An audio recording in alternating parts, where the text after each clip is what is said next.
Welcome everyone, this is Kerjims channel. Now we are back to our episodes of two semi-melodic champions and comparison featured by Wild League of Legends versus the Mobile Legend Gang. But before that, please like and subscribe to my channel and don't forget to click the bell icon so you will be notified to our new next episode video. Let's do this!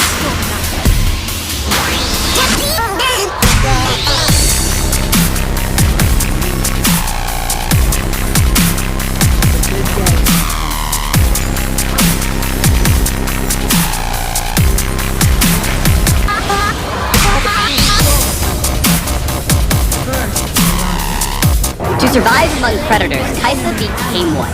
The daughter of the Void hunts with a symbiotic second skin, adapted from a living Void creature. Kaisa has two passives. The first is Caustic Wounds.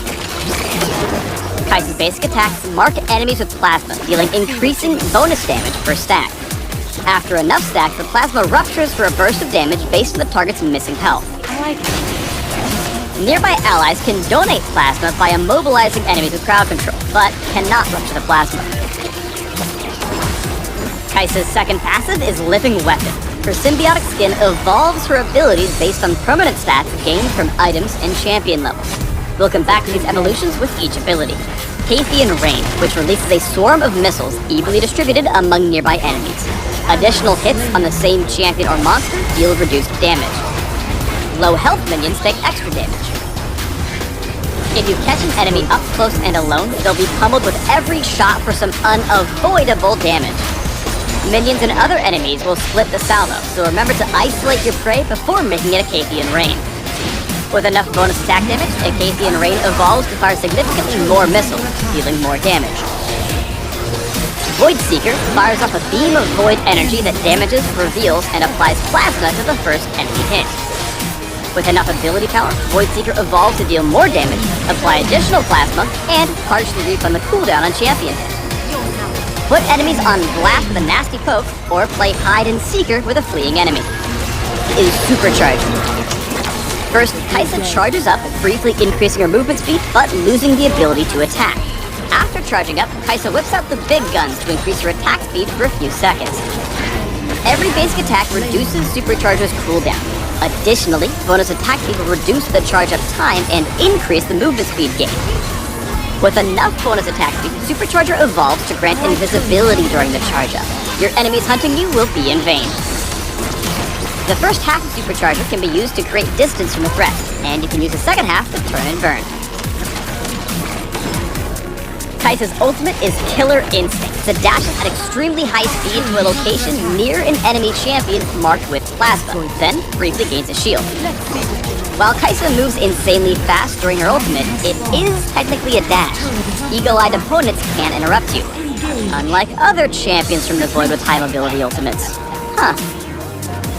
Kaisa can use her ult to pick off a wandering enemy. Combo with a teammate to dive a carry hiding in the backline. Or reposition in the blink of an eye. Killer Instinct is exceptionally versatile and has a long range, but it is a huge commitment. Don't be rash with it. Once you're in deep, you better be able to fight your way out. Kaisa's abilities and evolutions give her multiple ways to approach a team fight. One method is to rely on Supercharger, taking their front line for constant cooldown refreshment and using Killer Instinct to dodge crowd control or kite diver. Just make sure you don't abandon your team to 1v5. That's 10 points in Void Spotting. Alternatively, you can lurk on the outskirts, waiting for a well-aimed Void Seeker or some friendly crowd control to dive in and pop a squishy. Stay alert for opportunities to follow up on an ally's engage and land that final stack of plasma for the kill. After all, KS stands for Kaisa.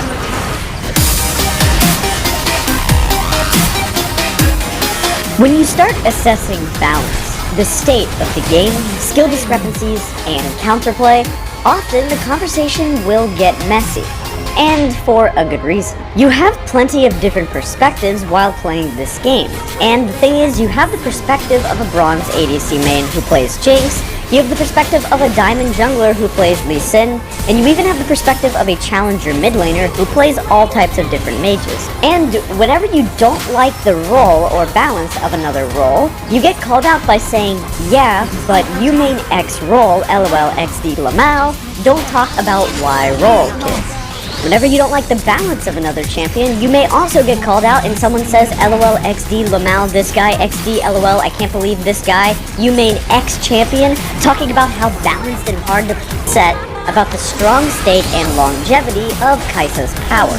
And as soon as he released this tweet, we can scroll down to a cesspool of comments exactly tailored to point out that someone cannot talk about something because they play something else.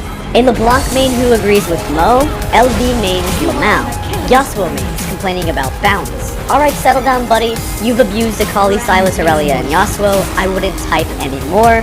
Coming from a Yas main, bro, other ADCs need buffs, she isn't the issue, LOL, says the Yas player, followed by a whole bunch of nonsense, followed by Nerf Yasuo 2K19, they can't nerf her, she's getting another skin next month.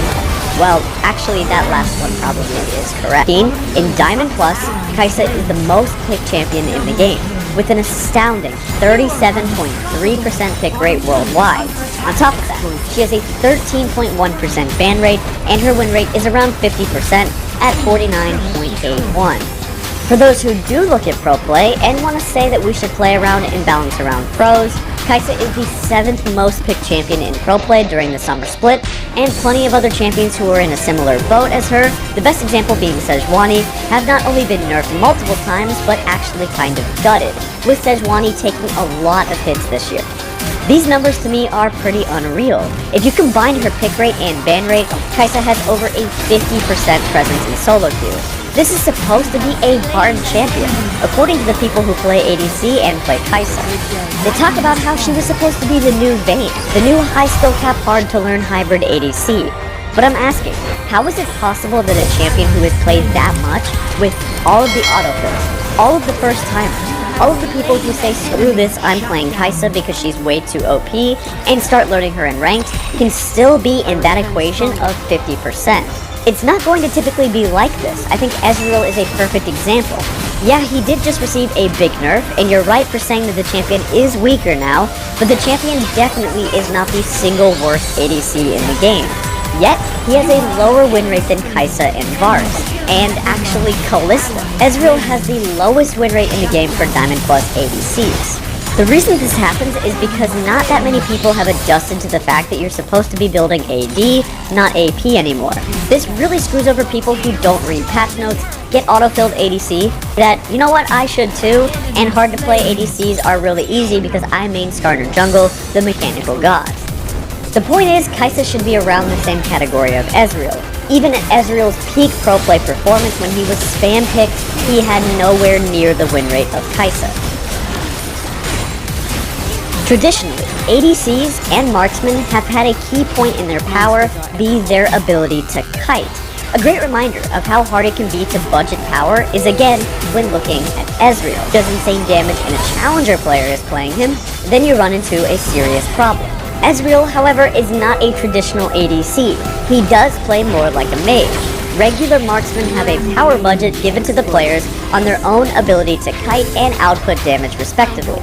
Kai'Sa's power budget is way too high for an ADC because a large portion of her ability to deal damage is not through kiting. Simple reason? Well, being really honest, I'm not a great kiter. I have never put in the time to be a good Caitlyn player, I'm not an ADC main, and I certainly don't have years of experience in that role. My strength as a player is skill shots, ability combos, and positioning on melee champions to get flanks. On ADCs and traditional marksmen, my positioning is awful. I will never be FSN Saber's Caitlyn. That guy is nuts, and I'm constantly impressed by his Caitlyn mechanics. And this is not a knock to him at all. I'm saying that it's a good thing. This shows his skill expression. The best part about League of Legends is that I will never be Saber on Caitlyn, and that's okay, because he will probably never be a Riven player himself. The beauty of the specialization is that when you give someone enough time, enough practice, and dedication to learning champions, you eventually get really dang good. Kaisa has the definition of an overloaded prop. Across the board, she has far too much loaded into her kit, along with being great in most metas, since you can build AD or AP. The core problem is your damage output, how easy and safe and reliable ability. All of this ends up being largely what makes her deceptively easy to play. She looks like a very high mastery curve and learning curve champ, because she's definitely flashy and fun. But ultimately, with how easily her damage comes out, it's not that bad. Funny enough, I think that Kadim is also a pretty good example of this. Kadim is one of my friends, so don't worry, there are no bad feelings towards him at all. I absolutely love Kadim, and you should go watch his stream and sub to his channel, because he actually streams here on YouTube sometimes. Anyway, Kadim is freaking iron, and I'm telling you, I played with Kadim, and his best champion is totally Kaisa. He actually doesn't even have as many mastery points on Kaisa as he does Misfortune or Ashe, and he really does get out good damage on the champion, but even easier to play. This build was actually known and theorized for a while before it was even popular. Vanderil posted a video to YouTube about Muramana Kaisa back in 2018, and one season later, it's now the standard build. And the reason that it works is because of both of the passives on this item. To start, the item gives you more than the 35 AD when you buy it. You start to gain AD based on your maximum mana, which you of course gain while stacking up your tier. The item is also very cheap compared to other first items such as Storm Razor, Infinity Edge, Essence Reaver, stuff like that, so you're able to get to your second item, Rage Blade, much quicker. Now by itself, this is great, because it allows you to get your Q Evolve around level 9 much easier, give or take around the 15 or 16 minute mark. This would make it worth it by itself, but if you combine that with the real big hitter of the Muramana passive, talking about levels of damage that just shouldn't exist. The Shock passive is a pretty unique thing in League of Legends, and for champions like Ezreal, it's great. On Kaisa, however, this is just silly, because the Shock passive, where it applies on single target ability or interaction for how this item combines with Runaan's Hurricane, and Kaisa, by the way, if you really wanted to, can build full crit with Muramana, Runaan's, and Infinity Edge.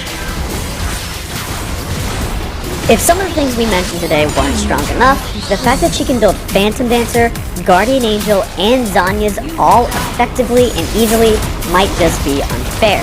I understand that part of what makes the game balanceable for ADCs, and the reason that it was ADC useless role for a long time, is that they didn't really have defensive tools, such as Phantom Dancer's new shield, but because she can build all three, it leaves her room to counter many different types of divers. If you want to counter Riven with the Phantom Dancer shield, you can do that. If you want to counter Zed with Zhonya's, you can do that. If you want to counter tanks getting on you and just output a lot of damage before you die, you can build GA. On top of that, she has easily one of the most overloaded kits in the game, with all of these different things in her abilities. She was just nerfed this patch, but in all honesty, this isn't really much of a nerf. It's more like a slap on the wrist, more like a timeout before getting back into the action. I mean plenty of chromas to go around. To me, she's like the new Yasuo. She's League of Legends' new poster child. She's more modern than a lot of the old poster champions, so it looks good to have her on there since she's pretty update with the time.